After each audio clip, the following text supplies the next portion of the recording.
Hello and welcome to this week's video. Not going to have colouring in this one. I was given this piece of elmber, a slice, not very thick, just over an inch, maybe an inch and a quarter, possibly an inch and a half. It's a little curved. I think this would probably be the back, but slight problem with it. There's a large crack running through here. I mean, my thought was to get something large, a large platter. Dealing with this sort of wood, of course, with all the gaps and voids, it's going to be a little bit tricky. I'll give you some closer shots of the wood. So, I mean, it's lovely, a lovely piece of wood. I'm going to have to probably put a glue chuck on. There's the other side, and here's the crack that I've been talking about.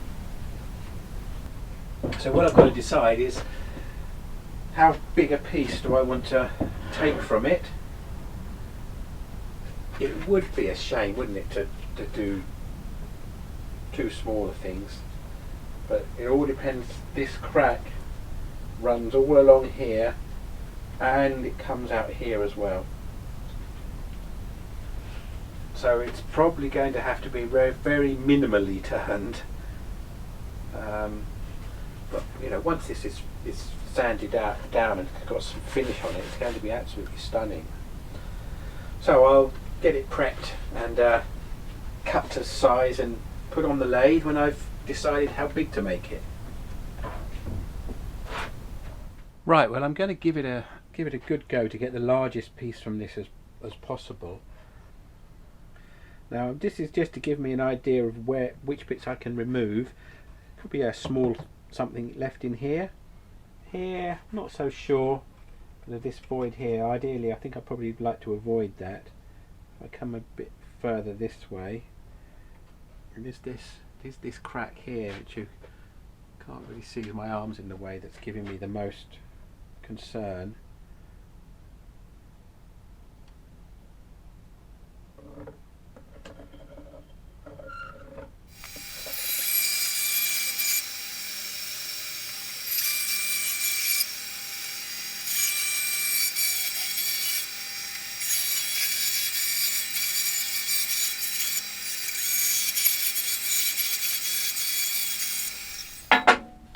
Okay,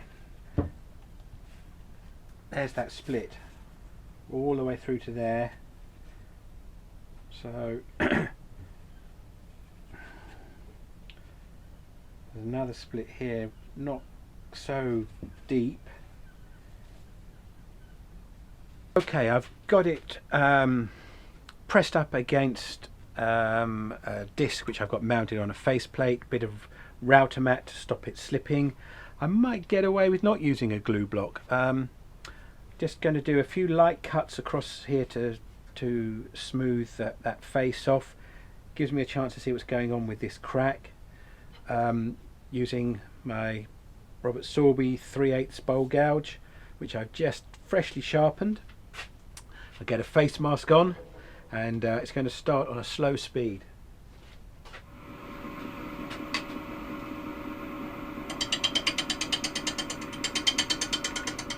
Now I'm just making some room in here for the chuck jaws, for this part to sit in, so I can keep quite a bit of the wood still here, giving it a bit more strength. So now try to get our dovetail on.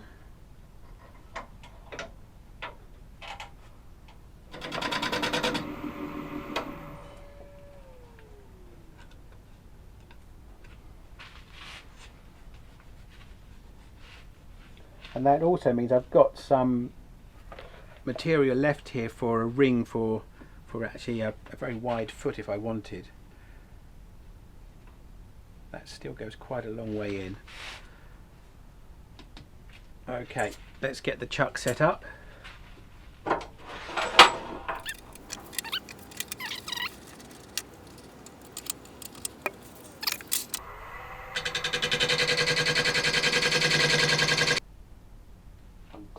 Okay.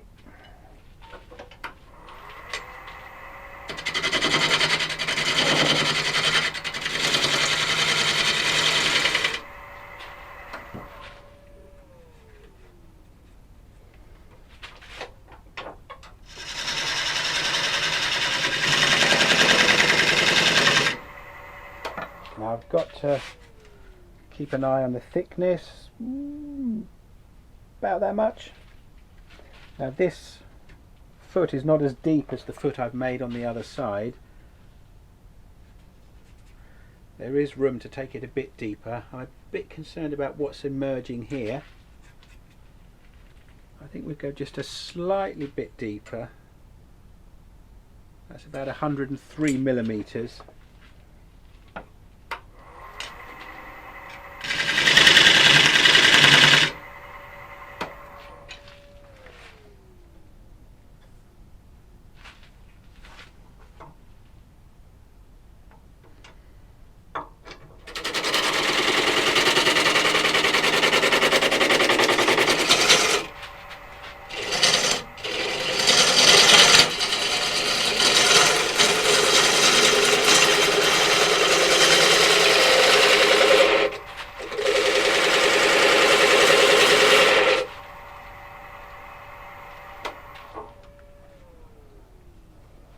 Because of all of the voids in it, I'm getting a lot of bounce with the gouge. I'm going to have to change the way I'm cutting it, I think, but yes, it's just a case now of smoothing in these rough cuts.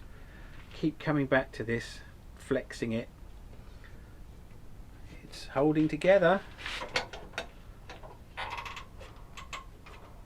Right, I'm going to cut with a lower angle on the bottom wing, just gently coming across, and if this doesn't work I might have to crack out my scraper.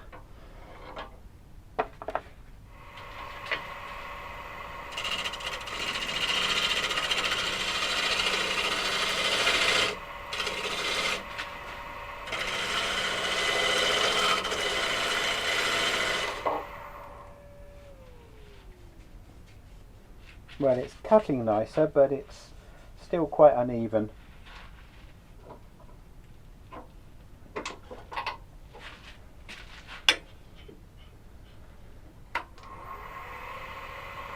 And just see if we can get a bit more speed.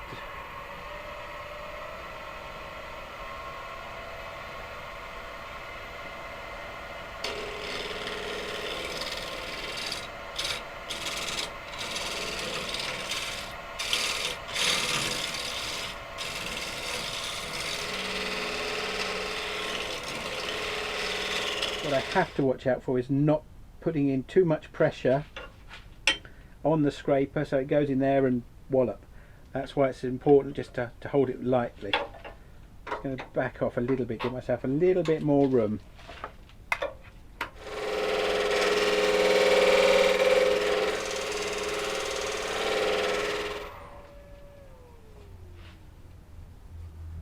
Bit of tear out there, but we'll get past that with some sanding.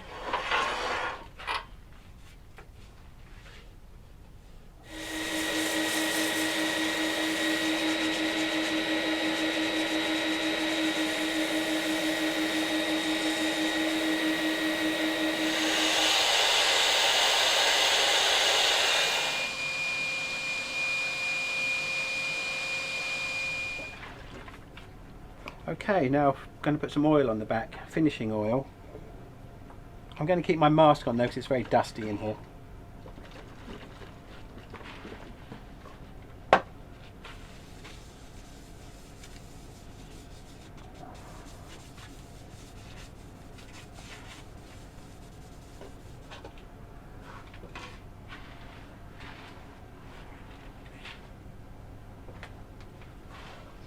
Wow. That just looks spectacular. Such richness and movement in the grain and the colouring. Beautiful.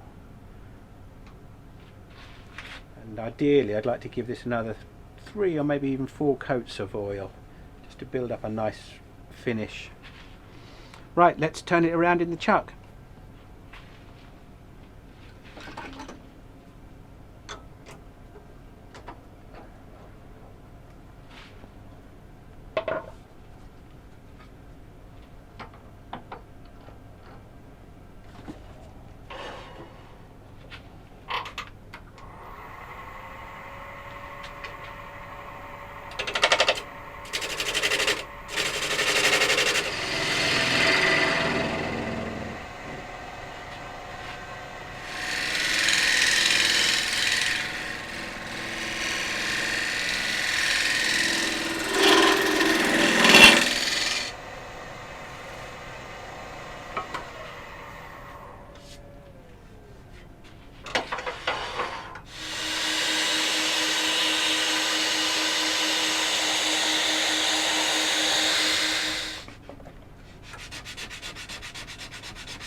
crannies.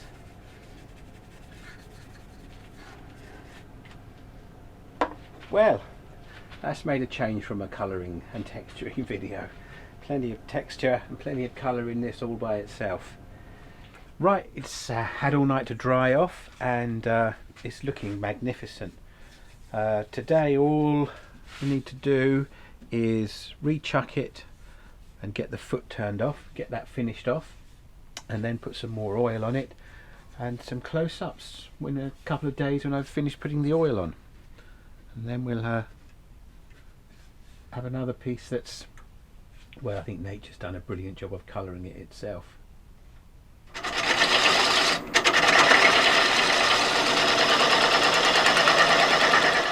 It's a very noisy bearing in this very cheap ring centre.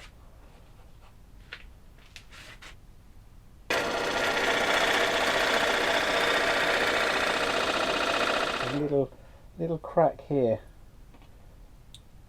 That's going to be lost. Tidy that up.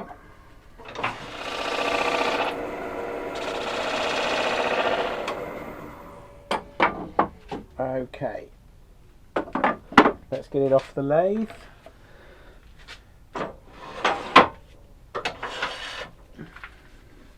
And this is going to take a bit of delicate chiseling and sanding. I don't want to just knock the whole thing out in one go because of this big crack. So that's going to be a little bit of delicate work needed. But look, the colour in that is just superb.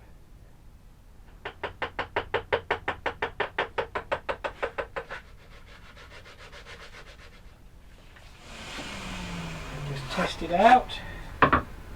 Yeah, that sits nicely. Yeah, sitting very nicely. There was a little bit split here on the rim, but the sanding's taking care of that.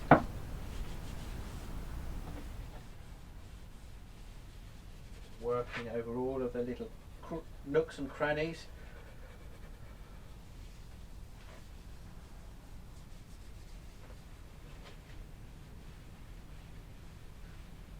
Okay, here it is in all its glory.